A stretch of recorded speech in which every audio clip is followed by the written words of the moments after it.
Menteri Pertanian Syahrul Yassin Limpo melakukan inspeksi mendadak harga kebutuhan pokok di pasar tradisional di Kota Makassar. Mentan meminta pemerintah daerah mengatur sistem logistik pangan, termasuk untuk logistik cabai yang harganya masih relatif tinggi.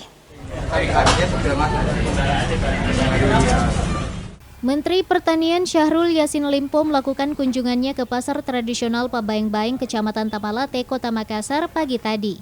Dalam kunjungan, Menteri Pertanian menegaskan harga cabai tersebut sempat mengalami penurunan beberapa pekan lalu.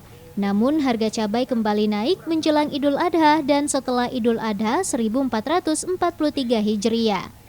Kenaikan tersebut dikarenakan pasokan distribusi cabai dari daerah ke pasar yang kembali berkurang. Selain faktor distribusi, harga cabai masih relatif tinggi dikarenakan faktor musim.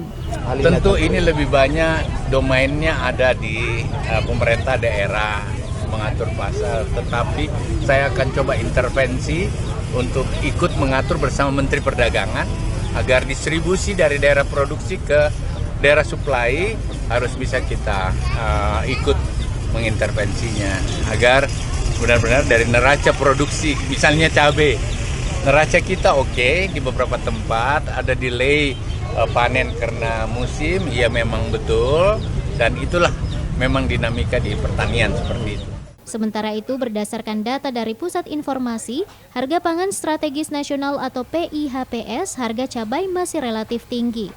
Termahal harga cabai rawit merah pada pekan kemarin dibanderol Rp96.000, kini naik menjadi Rp102.000 per kilogramnya. Selain itu, harga cabai hijau dibanderol Rp73.000, kini menjadi Rp77.000 per kilogramnya.